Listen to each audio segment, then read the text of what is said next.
What's really, really good, beautiful peoples? Y'all know what it is. It's the Alphabet Chronicles, where we're discussing strategic domination from Alpha to Omega with the beloved Dr. Al and myself, Seneca. Without further ado, we're going to get right into it as usual. What's good with you, my good brother? How you feeling this morning? Man, life is great, man. Busy but blessed. Busy but blessed, man. This is always a good time, and I was looking forward to this conversation today, man. Word, me too. I don't mean to like undercut you or whatever yet. I always say to people, busy is the blessing. Busy is the blessing. Is the blessing. You said absolutely busy, good busy. Blessed. It's all good busy. You know what I mean? Busy is the blessing for real. Amen. For real. We said it last episode. Why it don't work? The mind not eat. Don't eat. You know what I mean? So all day long. Yo, I wanted to chop it up with you about what I call the fight against time, or more aptly put, the ability to remain relevant. Man, you know, shouts out to our ancestors, Ashe. It's too many, of course, to name. And, you know, these generations, they don't appreciate ancestors. They don't appreciate, everything is quick. We live in a nuclear age. Everything is super duper fast. We want it now. And what was yesterday don't matter. We don't care what you did before. We're more interested in what you got popping off right now. And that's absolutely for me in particular, because one of my degrees is in history. And so, you know, we're studying what came in order to get a better understanding on what is, so that we can plot our destiny, a better future. So for even with our generation, I think the inability to appreciate history started with our generation. And we just did not care about it like that anymore. As far as a critical mass, which was a part of the industrial complex dumbing down everybody, right? Yet I definitely wanted to chop it up with you in regards to this very, very important topic and subject when it comes to leadership, because we have to be relevant in order to lead. We have, you know, OGs, you know, things of that nature, all that terminology that really equates to elders, right? We used to call their elders, respect your elders. Now it's respect your OGs, you feel me? Now people to respect, these cats ain't even respecting their OGs. Every time I'm in Philly, it's what's up, OG? Yeah, you know, I'm calling OG every day. Hey, it is what it is. And you know, at the rate in which we're getting up out of here, getting OGs younger and younger, for real. For real. I know, hopefully it's 30-year-olds listening to this right now that's like, yeah, they calling me OG. For real.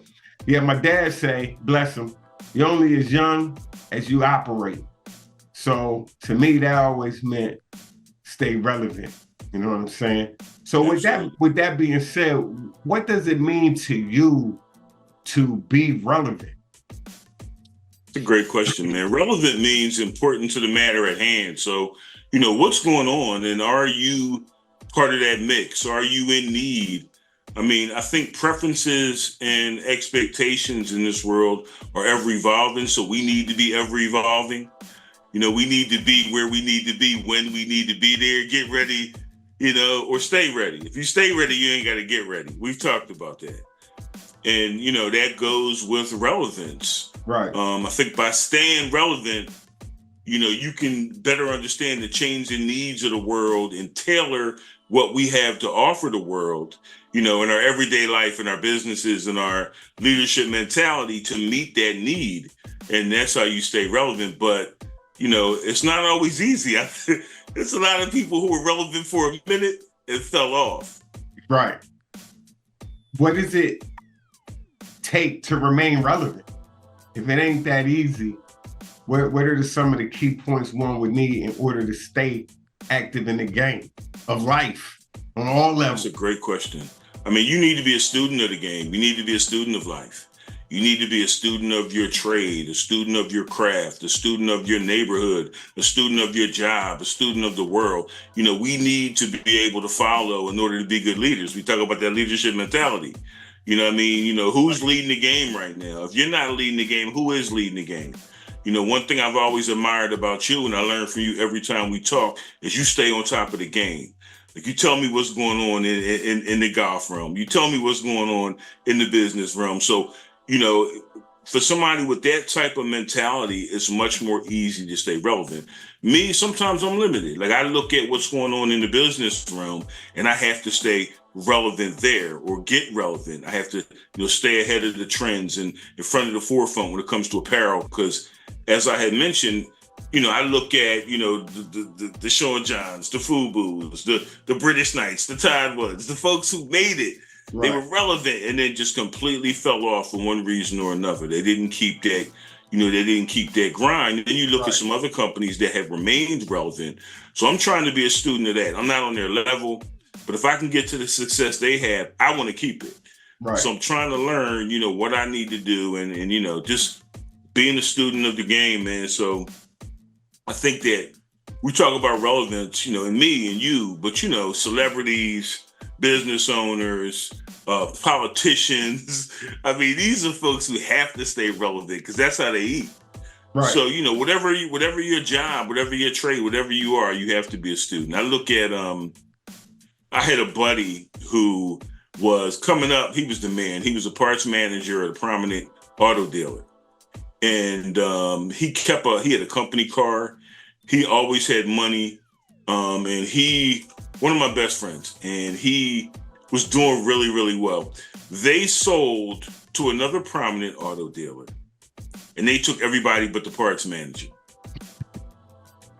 He did not, everybody, the mechanic. I'm laugh at the parts manager. I'm saying, like, the salesmen had their niche, the mechanics had their niche, these people had their niche, and even though he was looking good, he didn't stay relevant. He took trainings in that area, and they did not need that. And I watched that, and I said to myself, wow. Dang, you know what I mean? And that really, really. Got a way to bring him along, Doc. Like, they took everybody but the parts manager. Wow. That's crazy. So he was relevant at the time at their company, but, his role did not expand over into where they were going. I see that at the school district when I was working in the school district all the time as well. You have to stay relevant. That's just how it is, though. You got to be a student of your craft, of the game, whatever that game is. You got to stay ready so you ain't got to get ready. Absolutely. I feel like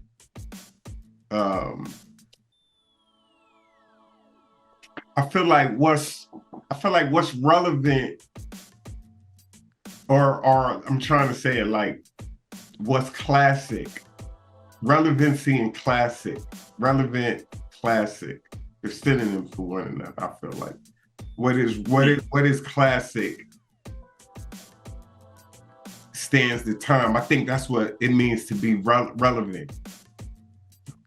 What is classic? What stands the test of time, and what it takes in order to do that. Like you said, being a student of the game, like, or a student of life, student of whatever aspect, whatever niche, whatever situation you may be dealing with. And it's wild because people say one can't know everything, or one doesn't know everything. And I feel like, based upon plenty of empirical and anecdotal data, do see books such as, I got one on top of my head, is Philosophy of the Flesh.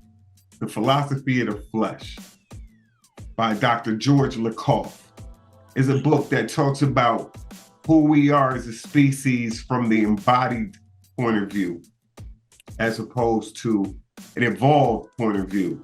Like we are who we are because of our genetics and environment. Y'all probably heard that before.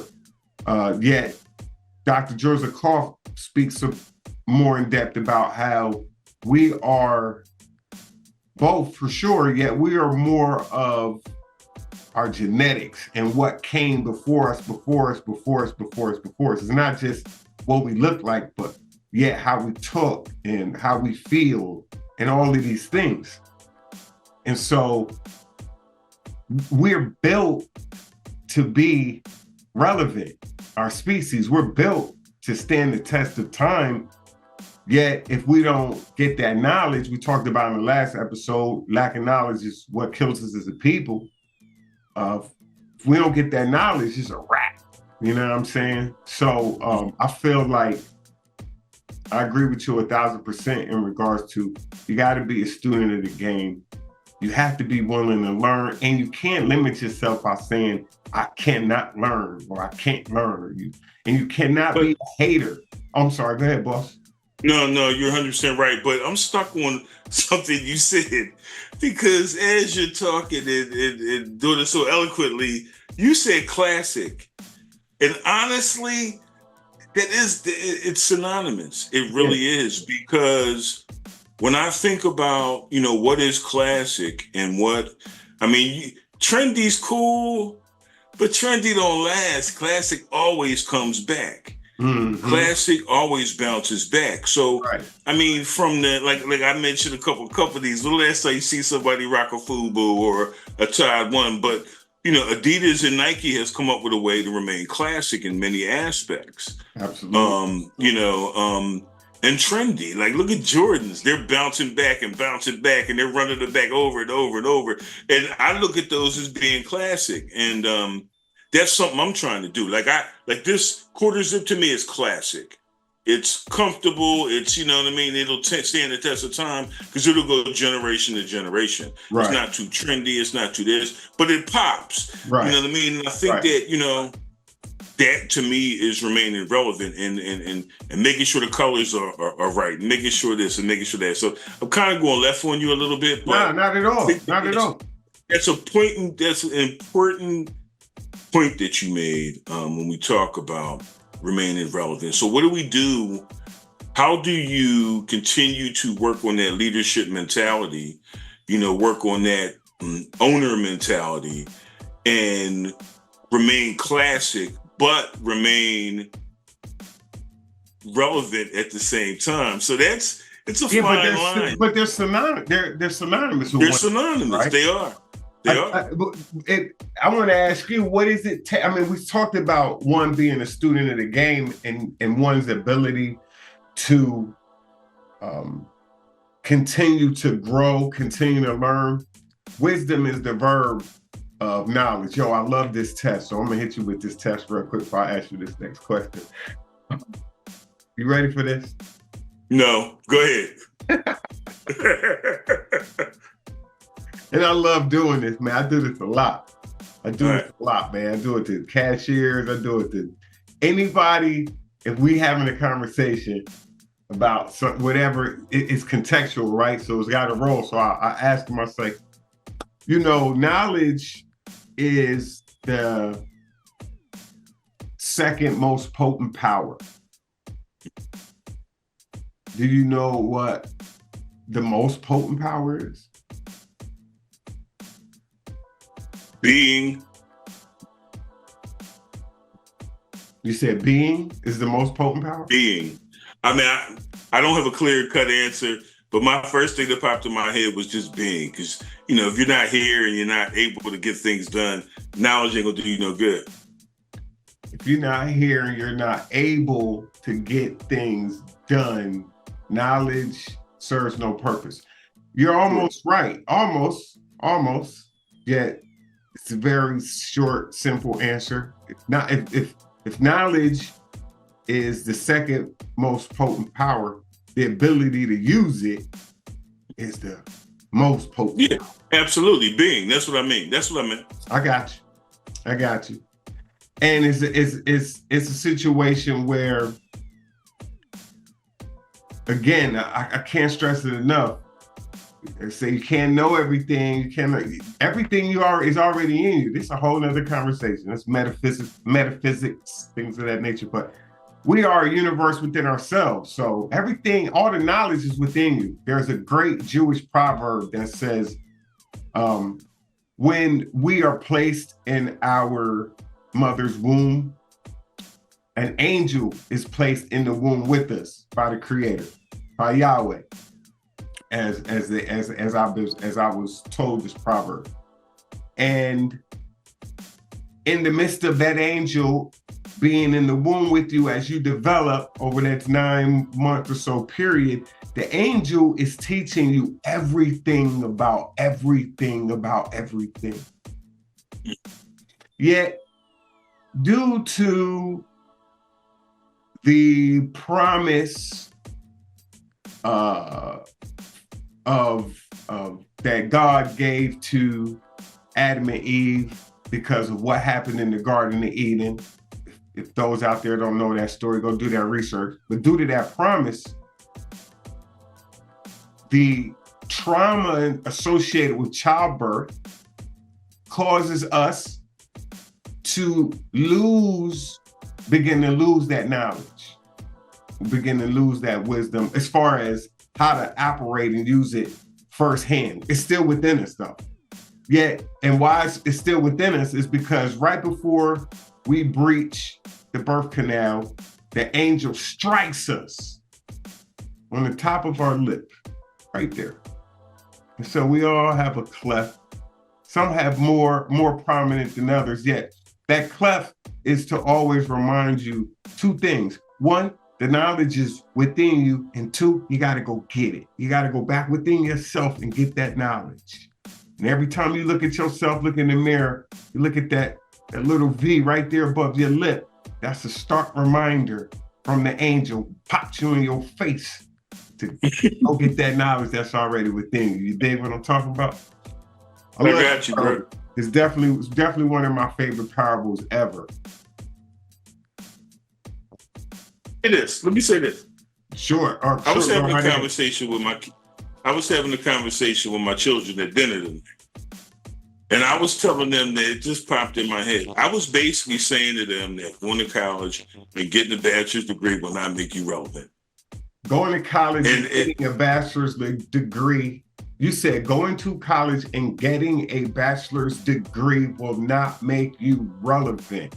Yes, that is not enough to make you relevant. So what I was telling my children at dinner was that by going to college and getting a bachelor's degree, and I'm paraphrasing once again, that's not enough to keep you relevant or get you relevant in this world. And what I was saying was that we were just having a conversation about scholarships and what program you were going to study. And I was telling them that most people do not work in the field that they got their bachelor's degree in. What a bachelor's degree does, in my humble opinion, is it teaches you how to think. And then an employer knows that you have the ability to get through a 4-year program. You know, you have the ability to get up in the morning, to deal with people you don't necessarily know how to deal with, to get to class, to take classes that you may not necessarily need, to get some knowledge in your content area, to build your skill set, your ability to study, your ability to research, your ability to write, your basic skills, you know, as a human being, as a human student. And then, you know, most jobs you get to will retrain you anyway. So if you're looking at a bachelor's degree, in my opinion, unless you are, say you're in the business field, and then you might want to go to, you know, Harvard Business School, or, you know, you may want to go to Philadelphia, you know, down there at Penn, right, at their business school, or you may want to go somewhere because, you know, or if you're in the law field, you know, somewhere that's really, really competitive. If you're in one of those type of majors. But for most majors, employers just want to know that you have a skill set and you have that piece of paper. And then after that, I think the relevance really comes in, because if you start to master, if you start to, you know, you could get a trade and make much more money than if you were in, you can be so relevant in your community as a plumber or as an electrician or as a mechanic. You know, so I think being a student of the game is really knowing the game. So I was telling them that, yeah, you know, college is great, enjoy the experience, but just know that it's not really, you know, cost effective. The kids may not understand this, to pay $40,000 a year for a bachelor's degree and then have student debt, if your parents can't afford it, because you won't be able to make ends meet. It's upside down. Let me jump in right there, though, if you don't mind, sir. Please. As much as I agree with the premise of what you're saying, I challenge you to look a little bit deeper. All right. You're a frat, right? Yes. Right. So when you went to college, you was over there doing the school days. You was crip walking. No, not school days, burning sands.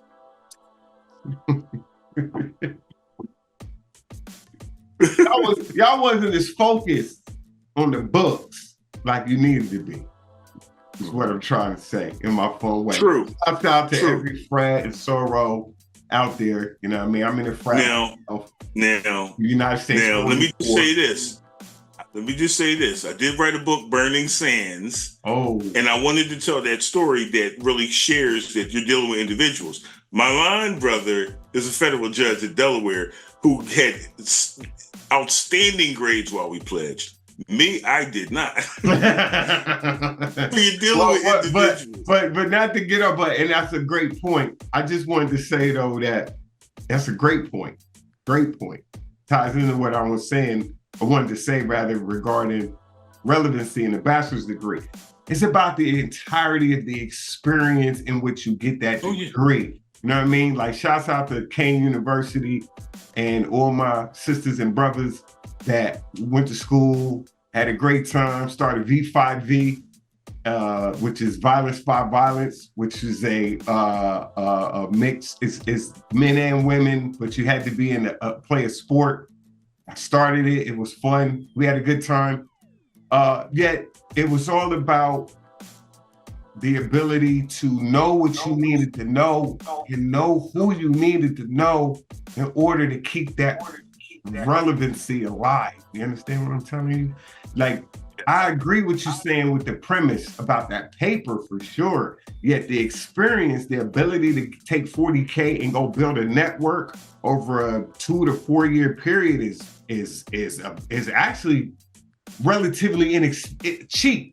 You know what I'm saying? Like, if people ask me today, what would you do with $10,000? I'll say, or what should I do with 10K? I'll say you should go educate yourself. If you want to start a business, you need to be thinking 50K or more. And then I'm gonna tell you right now, 50K, we're talking about yourself. And college can be a business. You can know a lot of things and go to college and be tapped into a network of smart people that are looking to grow, that have a couple of dollars and willing to spend it and want to build. You could do all kinds of things. When I was in college, I had a couple of businesses going on that were successful, and I had a great time in generating revenue. Right now with NIL in sports, name, image, likeness, right? Another opportunity, man. These individuals can become millionaires by the time they get out of college and don't even have a degree, just off of their name, image, likeness, just off of their ability to network, to know what they need to know and know who they need to know in order to remain relevant. Go ahead, boss. 150%. You hit it right on the head. And what I told my oldest daughter, who's at an HBCU, she's at Prairie View, I said, it's not going to necessarily be all the classes you take, even though you're learning a lot. It'll be the network you make. Yeah, it'll be that. Pause. It'll be. Pause. I'm sorry, but you said the network you make. Your daughter going to Prairie View, right? Doc, yeah, saying this right here, right now, you gotta have your blessed daughter pull up on their coach, on the men's and women's golf coach, and say, ma'am, with all due respect, I need to put together a conversation with you and my father. I didn't know your daughter went to Prairie View. At least you did something, but I forgot until just now. So I'm saying that right here in front of the whole world.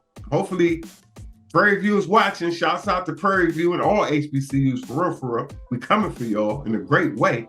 Yo, you gotta have little mama pull up and respectfully create that opportunity, my brother. But go ahead, please.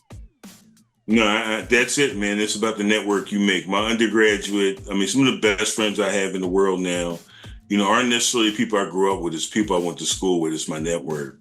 And I train doctoral students. I'm a dissertation advisor. And one thing that I tell every single one of them is, I said, the beauty of your cohort right now, because they're all in different cohorts at the universities. And I tell them the beauty of your cohort right now is that when you graduate, everybody in your cohort is going to be doctors. Like all your classmates are going to be doctors. They're going to be running the world. And, you have to stay relevant, stay connected.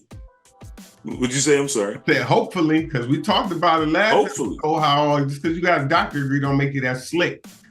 It doesn't make you that anything. And you mentioned yourself, which I agree with that. However, I do know doctors that just ain't that slick. Yeah, you know what? With all due respect to them, we're in the age of knowledge. We're in the age of wisdom. And it's amazing how individuals are classified on different intellectual spectrums. And they may have doctorates, but they may not have the social awareness in order to necessarily lead and run the world. It's beautiful who we are as a species overall, for sure, bro. Oh, have you ever heard your network is your net worth? Yes. All right. Yes. And you're talking to me, so I know doctors ain't all that slick. I mean, I'm an average dude from the average place, so I get it. But my point to them was, even if you're not, your relevancy is going to be connected to this network that you've developed. My classmates looked at me as being smart, and I'm in awe of almost all of them and what they're doing. At the different institutions they're working at around the place. They thought it was me, and I know it's not me. So, it's not me. So, I mean, the bottom line is, it's the network you make. It's the people you keep. I had to do what I had to do to remain relevant. I wanted to be a professor. What do you got to do to be a professor? You needed a doctorate degree. I tried it with a master's. It didn't work. To remain relevant, I had to get that to do what I'm doing now. And it didn't make me any smarter than I was when I had a bachelor's degree. It just meant that I had more classes and I had to focus a little more. It didn't make me any smarter than the dude who was partying all the time when I was pledging. So I get it, man. I mean, I totally get it. But to remain relevant and to have that leadership mentality and that, ownership mentality, you got to do what you got to do to get what you got to get. In my world, I wanted to be a professor. So that's what I had to do to remain relevant in academia. Hey, I want to be a professor. I'm for real. That's one of the reasons why I'm doing this with you.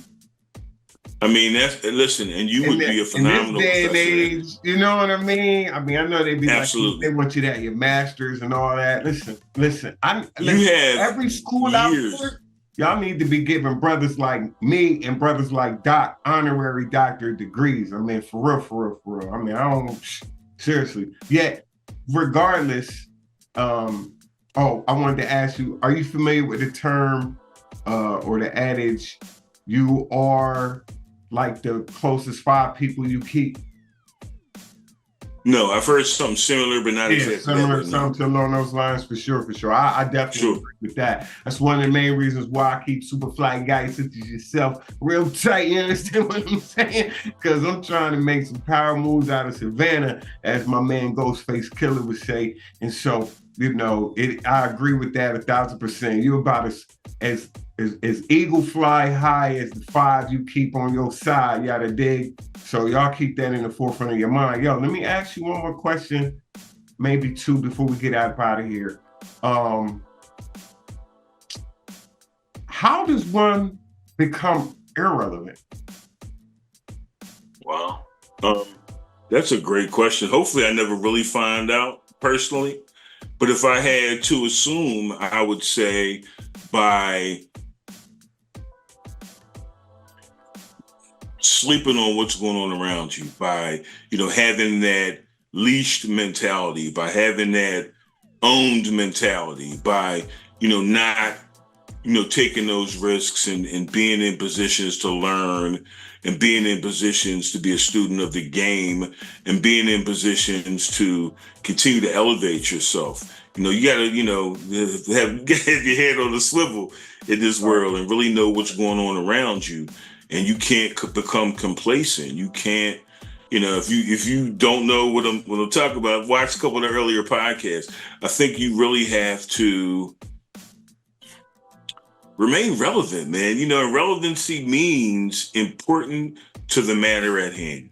Mm-hmm. So you have to know what's important to the matter at hand. What's the matter at hand? You have to remain important, in that aspect, in that realm, in that category or whatever that may be. So, I mean, a lot of people, what made, and I'm putting names out there, but, a lot of these companies or a lot of these brands, a lot of these celebrities, a lot of, these politicians, like what happened where they're no longer relevant? And I mean, and I'm talking from 30,000 feet, but what happened to the people in your life?